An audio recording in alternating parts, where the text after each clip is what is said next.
안녕하세요. 사회학 오늘 할 건데, 어느덧 이 사회학 프로젝트도 거의 이제 마무리를 향해 가고 있습니다. 뭔가 제 기분은, 뭔가 뿌듯하기도 하면서도 뭔가 시원섭섭한 느낌이에요. 왜냐면은 제가 이제 친구로서 어떻게 보면은 사회학을 친구로서 계속해서 이렇게 공부를 해오면서 지금까지 왔는데 뭔가 소중한 친구를 떠나보내는 약간 그런 느낌입니다. 뭐 이거에 대해서 전혀 이해를 못 하실 수도 있겠지만 저의 감정은 그렇습니다. 왜냐면은 오랜 시간 동안 여러분들에게 이 영상을 촬영하면서 뭔가 전달하는 의미도 있었지만 제 스스로도 상당히 많은 것을 배우고 다시 되새기고 했거든요. 원래 가장 좋은 방법이 남한테 가르치는 게 가장 좋은 배움이라는 얘기가 있죠. 예, 마찬가지로 저도 그러한 것을 많이 느꼈기 때문입니다. 다음에는 이제 심리학 프로젝트라고 해가지고 제가 옛날에 말씀드렸던 제가 감역했던 책을 이제 중점으로 해서 이 사회학 프로젝트를 했던 것처럼 똑같이 진행을 할 겁니다. 그래서 이제 여러분들이 보시는 방식도 크게 달라진 거 없는 것 같은데 라고 느껴지시겠지만 내용은 어떻게 보면은 천차만별이라고 할 수 있으니까 그 프로젝트도 많이 기대해 주셨으면 좋겠습니다. 자, 오늘은 어떤 사회학자냐면은 백이라는 사회학자입니다. 율리히 백이라고 할 수 있는데 뭐 울리히라고 부르기도 합니다. 이 백이라는 사회학자는 바로 독일의 사회학자였고 프랑크푸르트 대학에서 이제 공부를 하시다가 그러다가 이제 미넨 대학으로 옮겨갑니다.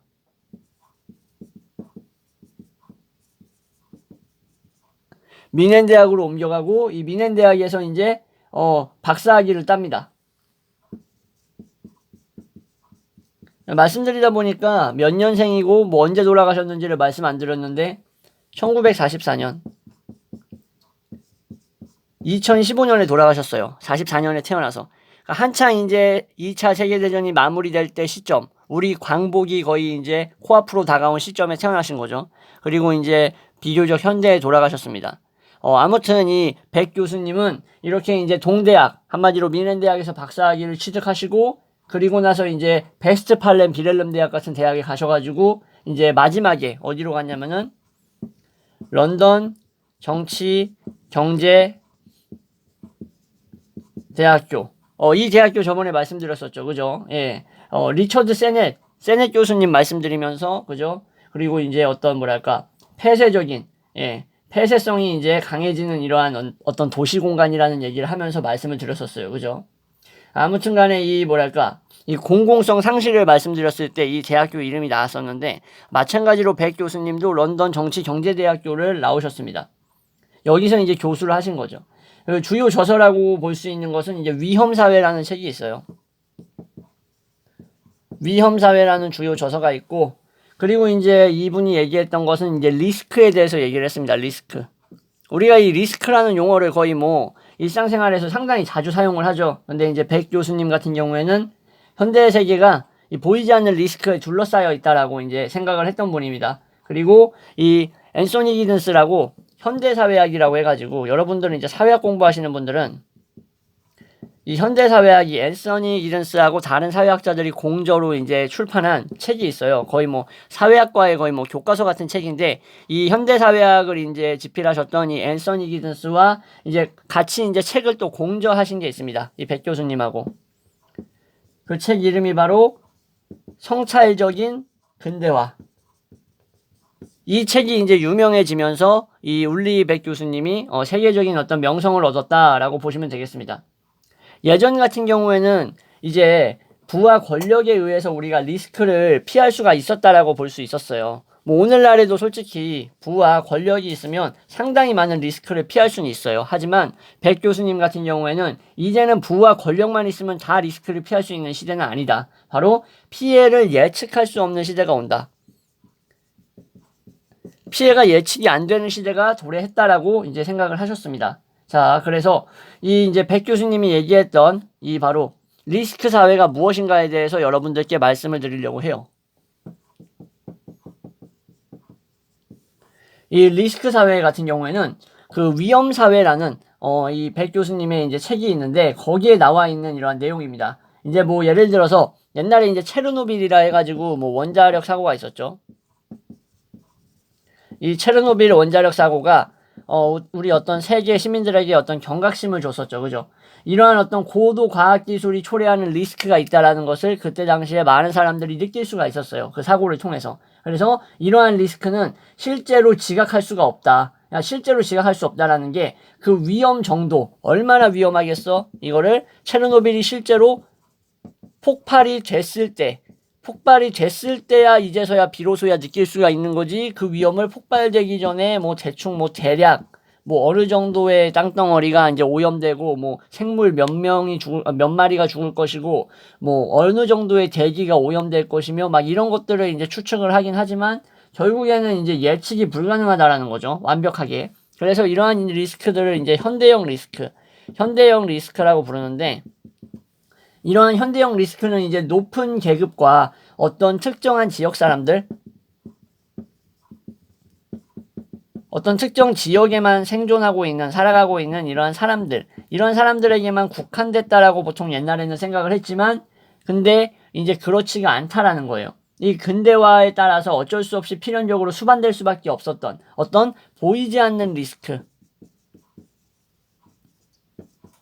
인비저블 리스크가 있다라는 거예요. 옛날에는 이제 뭐 위험한 노동이라던가 위생이 이제 깨끗하지 못했던 그런 작업 환경에서 이제 노동자들이 이제 노동을 했을 때, 과거에는 이제 뭐랄까 계급이 낮은 사람들, 노동자들이나 아니면은 어떤 환경이 이제 매우 낙후되어 있는 이러한 어떤 개발도상국 같은 이러한 국가와 어떤 지역 사람들만이 이러한 리스크라는 것을 이제 부담을 했다라고 이제 볼 수 있는데, 오늘날은 어떠냐? 그렇지 않다라는 거죠. 지금은 계급이라든가 지역이랑은 무관하게, 이런 거하고는 무관하게 이제 모든 사람들이 이제 보이지 않는 인비저블 리스크에 노출이 되어 있다라고 봤던 겁니다. 그래서 결국 그러면은 이러한 리스크 사회에서 많은 사람들이 모든 리스크에 노출되어 있는 이러한 사회에서 어떻게 해야 되느냐? 그러면은 바로 여기에 대응하기 위한 방법으로서는 중앙 정부에만 모든 것을 위탁하는 방식으로 해선 절대 안 된다라는 거예요. 그래서 사람들이 과학과 기술에 대한 의식이 있어야 된다는 거예요. 기술과 과학에 대한 의식.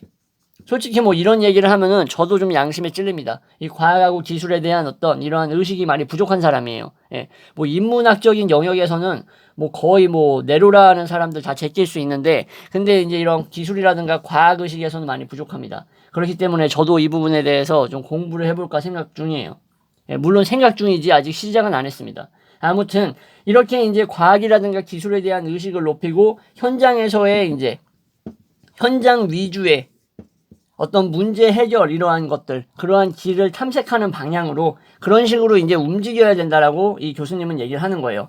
이러한 것들에 대한 어떤 의식과 현장 위주의 움직임을 백 교수님은 뭐라고 얘기를 했냐면은 바로 서브 정치라고 불렀습니다. 서브 정치. 뭐 서브 정치의 반대는 뭐 허브 정치가 있겠죠. 허브는 뭐 핵심 중심이라는 거니까. 근데 허브 정치에만 맡기면 안 된다. 이제 서브 정치가 활성화되어야 된다. 이런 거죠. 그래서 옛날에는 이제 뭐 어떤 리스크 관리에 대해서는 정부가 거의 다 짊어졌다라고 보면, 이제 오늘날의 이러한 엄청나게 급변하고 정신없고 이런 정부와 어떤 이러한 세계 시민주의적인 사회에서는 좋게 표현해서 세계 시민주의적인 사회이지, 사실상 너나 할 거 없이 그냥 다 같이 그냥 돈에 미쳐가지고 어떻게 해서든지 그냥 서로 그냥 공격을 못 해가지고 안달난 약간 그런 사회죠. 세계 시민주의라는 표현은 상당히 긍정적인 표현이기 때문에 약간 미화적인 느낌이 있습니다. 그래서 제가 별로 좋아하진 않는 표현이에요. 아무튼 간에 뭐 제가 좋아하든 좋아하지 않든 그런 거는 뭐 여러분들한테 중요한 게 아니죠, 사실. 아무튼 그래서 서브 정치, 한 사람 한 사람의 과학적이고 기술적인 그러한 의식들이 이제 올라가야지만이 어떤 뭐랄까 여러 분야에 있는 이러한 전문가들의 어떤 이러한 생각들과 그러한 의견들이 종합되어야지만 이러한 문제를 타파할 수 있다. 리스크, 불변하는 이러한 어떤 것이 아니라 끊임없이 유동적으로 변하고 누구에게나 닥칠 수 있는 이런 리스크 사회를 살아가는 방법으로서 더 이상 허브에만 맡길 수 없다. 서브 정치가 필요하다는 겁니다. 그래서 특정 전문가뿐만 아니라 결국 우리 한 명의 가치관들을 전부 다 변혁시켜야 된다. 그래서 백은 얘기를 한 겁니다. 전문가마다 주장이 다 달라요. 우리가 무슨 전문가라고 하면은 뭐 얘네들이 뭐 모든 문제에 다 해답을 내놓을 것처럼 맹신하거나 신뢰하는 경향이 있어요. 그래서 정치 전문가들 제가 TV에 초청해가지고 그 사람들 얘기 듣는 건 좋은데 그거에 따라서 이제 뭐랄까 자기 주장이라던가 자기 의식 이런 것들이 약한 분들이 그런 거에 쉽게 휩쓸릴 수 있기 때문에 저는 좀 우려스럽습니다. TV 보면서 선동당하기가 쉽다라는 거예요. 무슨 뭐 괴벨스처럼 선동하진 않겠죠. 하지만 그래도 그러한 어떤 미디어에 은근히 젖어드는 옷이 조금씩 젖어드는 듯한 그러한 약간 몰아가기 선동에 휩쓸리면 결국에는 이제 자기 줏대가 뚜렷하지 않은 이런 게 뚜렷하게 갖고 있지 않은 사람들 같은 경우에는 쉽게 휩쓸릴 수가 있다. 예, 그래서 우리는 우리 스스로에 대한 어떤 확고한 기준과 가치관을 가지고 있으면서 서로 어떤 코스모폴리틱적인 이러한 서로의 어떤 그런 견해를 나누는 식으로 리스크를 극복해야 된다라는 게 이 백 선생님이 궁극적으로 여기서 하고자 했던 말이라고 볼 수 있습니다. 네, 이렇게 해서 이름이 까먹었네. 이름 뭐였지? 울리히백 교수님. 죄송합니다. 뭐 이렇게 마지막에 또 멋있게 끝내려고 하는데 이름을 까먹네. 깜짝이야. 아무튼 간에. 네, 이렇게 울리히백 교수님이 이래가지고 이제 이런 얘기를 했다. 리스크 사회는 이런 거다. 네, 이렇게 해서 마무리하도록 하겠습니다. 감사합니다.